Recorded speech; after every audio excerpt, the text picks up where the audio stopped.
Hey kids, ready for another day of series. So by now, I hope that series makes you think of sum. Power series means instead of just a single numeric series, I've put x into the situation.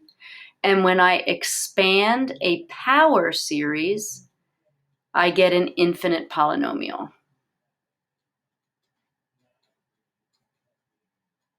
I also introduced you to Brooke-Taylor. Brooke-Taylor gave us a formula for constructing an infinite polynomial for any function, but there are some famous Taylor series that I want you to just know, because to use Taylor's formula, you need calculus, and I'll teach you how to do that next year. But I need you to just remember the pattern. I gave you the power series for, right, we discovered e to the x was the series power series x to the n over n factorial. Then I gave you the one for sine and cosine. Remember, sine had the odd powers. Cosine had the even powers. But the idea was that you could take any x and plug it into the power series to create a numeric series that converged without testing it. Any x. And we talked about the graphical representation of that. The graph of e to the x looks like this. The infinite polynomial looks exactly the same, but starting at 0 here, if you cut off the infinite polynomial after, I don't know, 5 terms, 6 terms, whatever, that you would match for an interval and then you would radiate off, maybe like that, right? You would start to diverge, but there was a certain radius here where it would match, right? Going to the right and left to represent all the numbers that you could put in for x and get a convergence series. But remember, we said that what was special about the famous ones was that it is, if you could actually plot the infinite polynomial, you could go forever. You could go forever, any x to the right and left, no stopping, and then it would converge exactly. You would not get any divergence. The red graph would exactly match the blue as long as you could graph the infinite polynomial, and that is true for the sine and cosine series as well. We call that having a radius of convergence that is infinite. Therefore, to write the interval of convergence, I just do this or this for e to the x, sine x, or cosine x. And what that represents, ROC, what that represents is you can plug in any x you want to the power series for e to the x, sine x, and cosine x, and you will have a convergent numeric series. Graphically, it means that the infinite polynomial will exactly match the function from negative infinity to infinity. So what we're going to introduce today, though, is some non-famous series, power series, and they won't have a radius of convergence that is infinity. They will have a radius of convergence that is a number. And of course, the worst number is 0.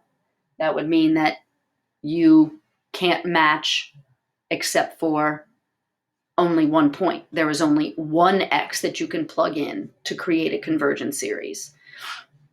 But the interval of convergence becomes a little messier because I'm not sure, I know I can never equal negative infinity or infinity, but when my radius of convergence is a number and that number is not 0, I'm not sure whether I can include the endpoints or not. So that's where we're going today. We are going to say that we have some famous Taylor series, 3 of them. right? E to the x sine. There are other famous ones, but these are the most famous, and I'll teach you next year how to get them on your own, right? But for now, you're just going to memorize their series, right? And we know that it has a radius of convergence that's infinity, so we can plug in any x into those series and have a convergent numeric series that does not need to be tested. But what about a Taylor series that is not a famous one? And I want to know what values of x can I substitute in to get a convergent numeric series. So look at this infinite series. Is it famous? Nah, it's not. It is a power series. There's my sum going to infinity. There's x. But it's not on this list. And again, I told you, you don't need to know this entire list. You just need to know these three.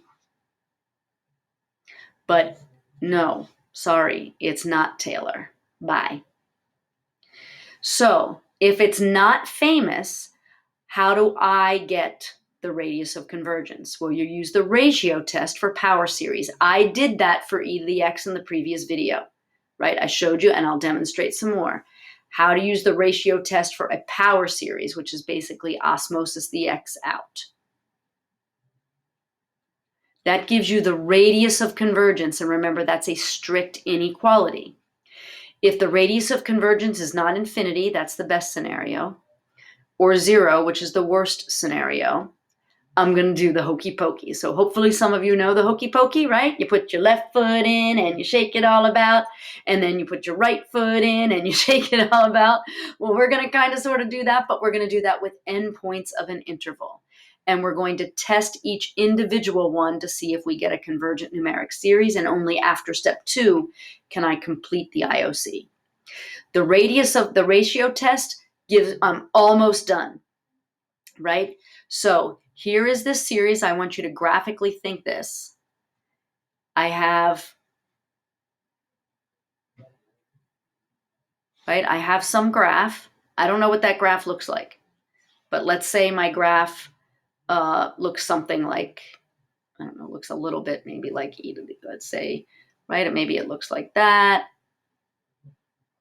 And I don't know, it looks like that, something like that. Let's say that if this infinite polynomial, I have some function. I don't know what that function is. It's not e, it's not sine, it's not cosine. I don't know what it is, but it is equal to, this is the power series it's equal to, an infinite power series. When I graph the actual function, if someone told me what the actual function was, this infinite polynomial only matches it from here to here, ever, no matter how many terms you have. Only matches it from here to here. Will never match to the far left and to the far right. Will only match here. How many x values is that? To the right and to the left.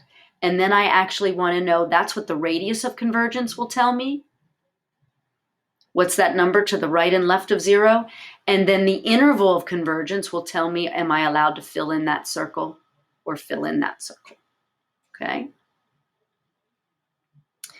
So let's take this example and run with it. You ready?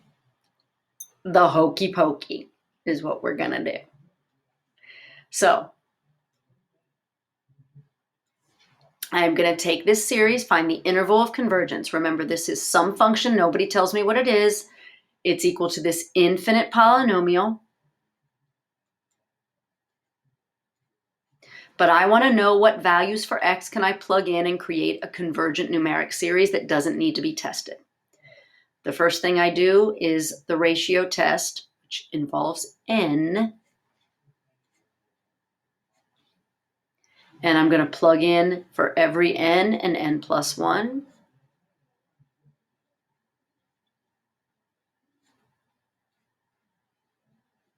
Multiplied by the reciprocal. Do algebra.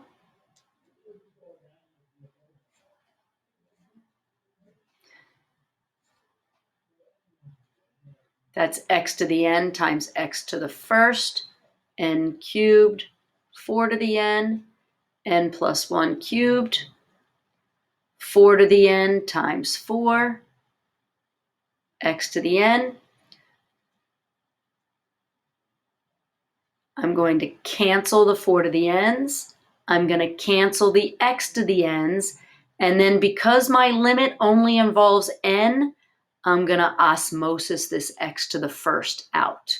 I can't osmosis x to the n out because the limit involves n, but I can osmosis the x out. Don't forget to keep the absolute value. X was in absolute value, keep it there. Now, evaluate your limit. What limit do I have? I have n cubed over 4 times n plus 1 cubed. Evaluate that limit. Powers are the same, so the limit as you go to infinity is the ratio of the leading coefficients. So this limit is a fourth. So now go solve the inequality. You have the absolute value of x times 1/4. What values of x make that statement less than 1 is the same thing as saying what values of x are less than 4. That means x must be between -4 and 4. So that means I can go 4 units to the right and 4 units to the left of 0 and pick any x in there, any x at all. Any x, and there's an infinite amount of them, and I can plug them up here and I get a convergent numeric series without having to test it. Guaranteed by the ratio test for power series. Guaranteed. But I'm greedy, and I want to know if I can also use -4 and 4, and it takes the hokey pokey to understand that. Okay. Do I include or not? To answer that question, it's time to hokey pokey. So you're going to test the left endpoint, and you're going to test the right endpoint. So take your series,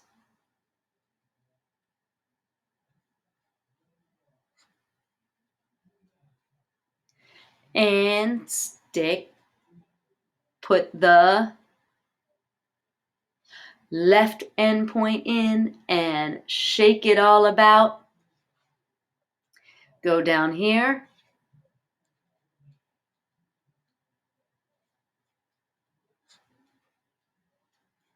And put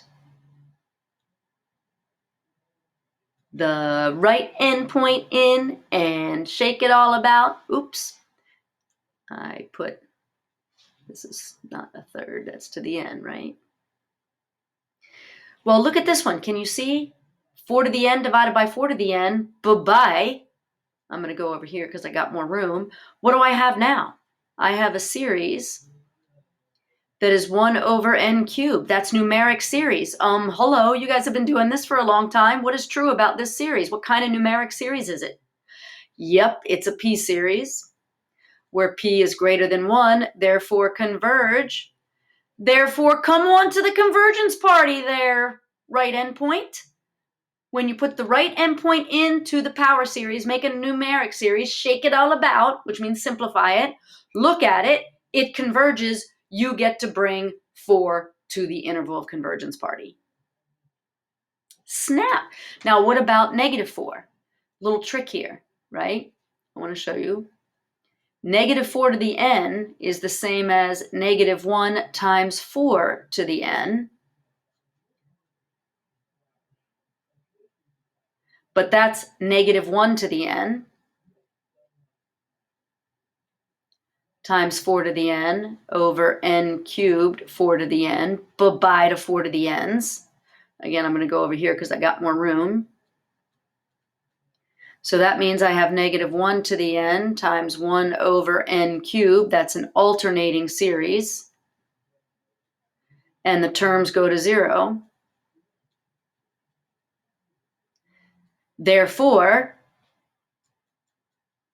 converge, which means, hello, -4, you get to come to the convergence party too. What's up? Everybody's at our party. Let's all hokey pokey. Right? And of course, you can write the interval of convergence like this too. The ratio test gives you everybody inside. Everybody inside. The interval of convergence needs you to test the endpoints. Of course, unless the radius of convergence is infinite, and then you have negative infinity to infinity, you're not going to write any equal signs there because you can't on infinity.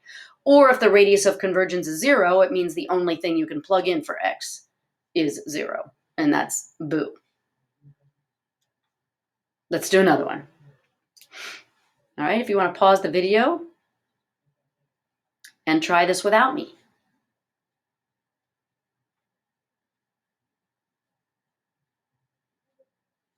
N plus 1 plus 2 is n plus 3.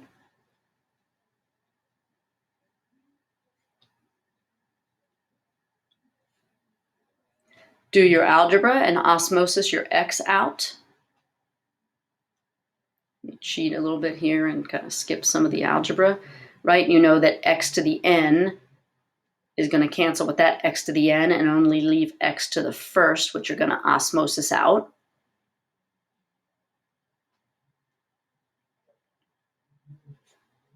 And then I'm going to be left with n plus 1 and n plus 2 in the numerator, n plus 3 and n in the denominator.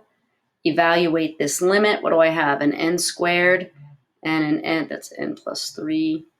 N times n is n squared, so the powers are the same. The ratio of the leading coefficient is 1. So this limit is 1. Solve the inequality.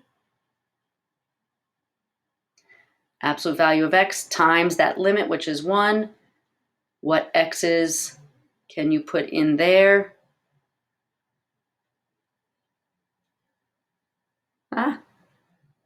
To be less than 1. That would mean a strict inequality. And I need to know, am I allowed to include? Time for the hokey pokey. Test the left endpoint. Test the right endpoint.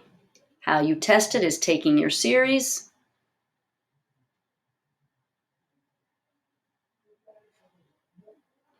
and create 2 numeric series. Now you might whine and say, there's so much work. I get it. But remember, the ratio test got you an awful lot, right? Got you an awful lot. Got all the numbers in between -1 and 1 that you don't have to test. You've only got to test the ends. So put the left endpoint in and shake it all about.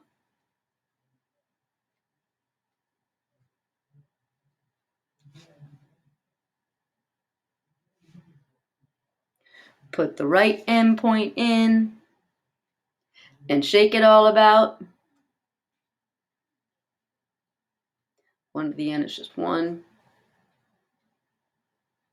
So what do I have up here? Up here, negative, there's an alternator. So this is an alternating series, but the terms don't go to 0.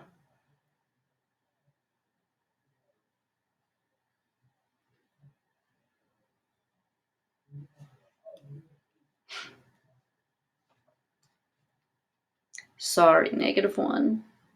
You don't get to come to the interval party, interval of convergence party. How about this one? Well, it's not alternating. Oh, and the terms don't go to 0.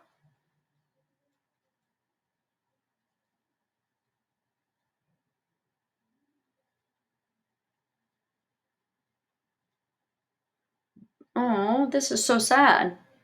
No one gets to come to the interval of convergence party. Nope. My interval of convergence is a strict inequality, which of course I can write like this too.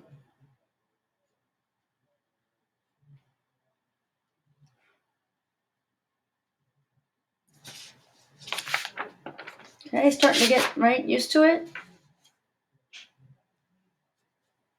Let's do one more. Look at this one.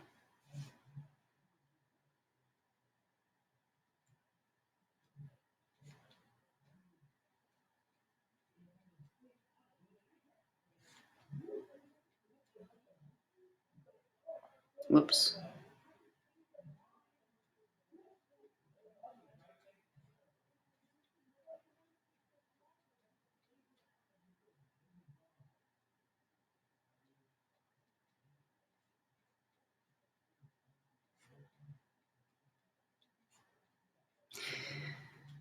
So again, I'm going to cheat a little bit here.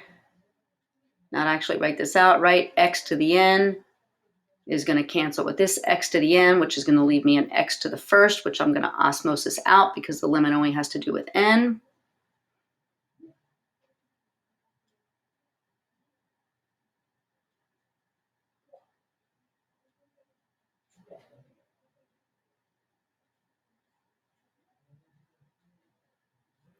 This 4 to the n is going to cancel with this 4 to the n and leave just a 4 in the denominator.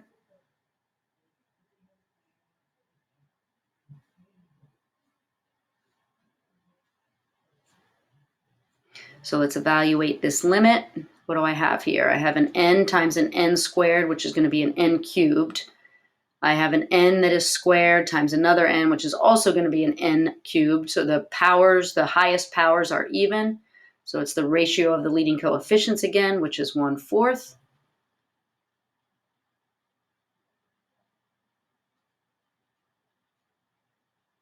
So what values of x times 1/4 will be strictly less than 1?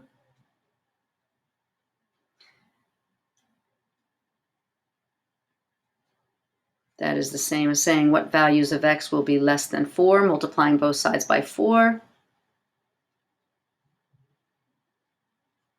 So there's my radius of convergence.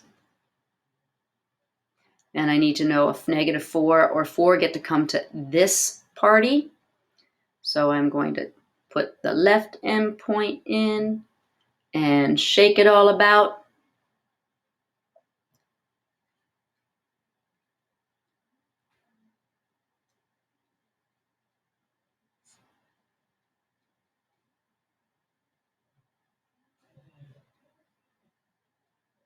Right, and when I put in -4, what do I get? So that trick I showed you before, that's going to be -1 to the n times 4 to the n. Those are going to cancel out. So I have, oops, I dropped an n.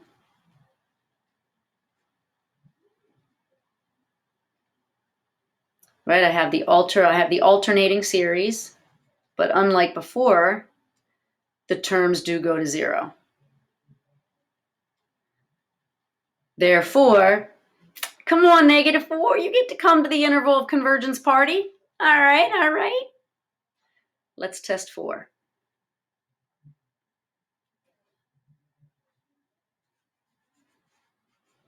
Save myself a little bit of writing maybe and just do that. So what do I have? Well, the 4 to the n's cancel out right away.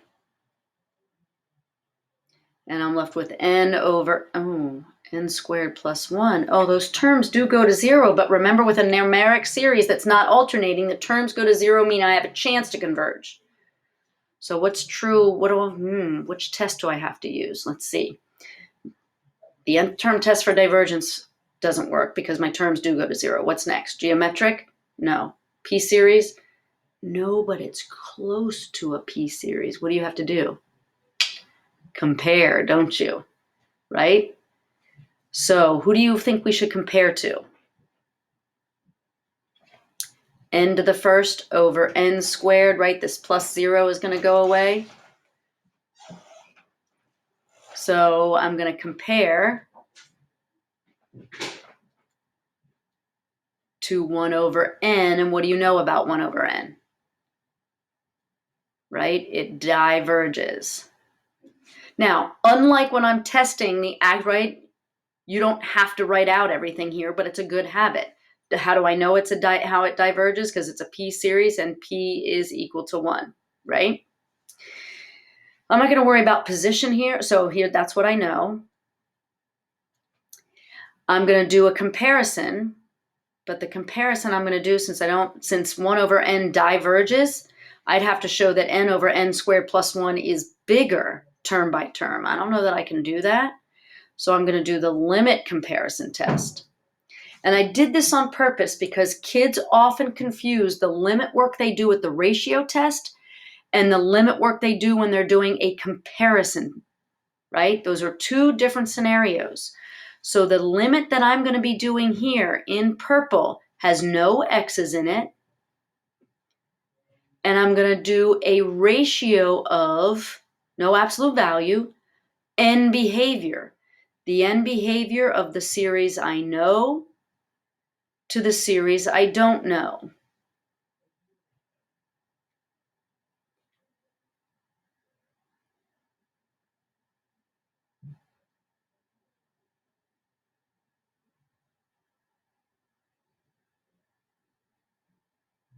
What is that limit? N squared over n squared as you're going to infinity is 1. Remember, 1 is bad for the ratio test, not bad here. That's equal to my limit.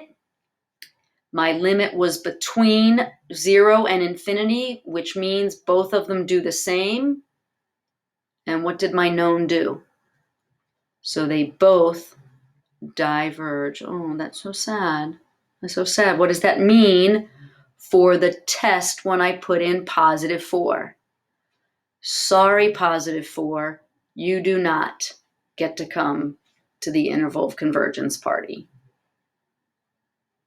So there's my interval of convergence.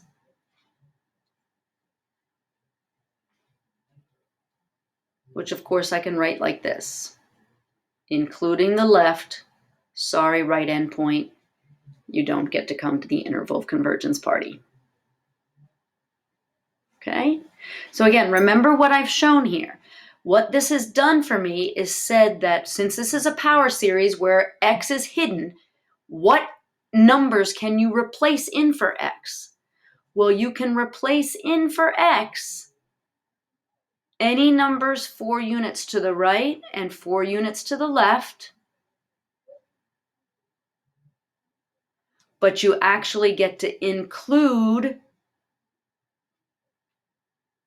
negative 4, but you have to leave positive 4 out. So your homework problems will be like this, where you need to do the ratio test, right? Tell me what you get for the radius of convergence, and then do the hokey pokey to find out whether you include the endpoints in the interval of convergence or not. The last problem on your homework is a challenge. And I want you to see, the challenge is, what if this picture, what if I said your radius of convergence was 4, but I said I want you to radiate from 2? What would that mean? Doesn't change your radius of convergence. You still radiate 4 units to the right and 4 units to the left for all the x's you could plug into the power series. And then you would have to test the endpoints, but which would your endpoints be? Oh, snap. If you go 4 units to the left, but you were centered at 2, you're going to be on the left at negative 2, and where are you going to be on the right? Oh my Lanta. Your power series wouldn't look like this. There would be a shift on x. And I'll leave it to you to see if you can figure that out from what the power series on your last homework problem looks like, okay? All right, cool. We'll talk about more of this in our next live session.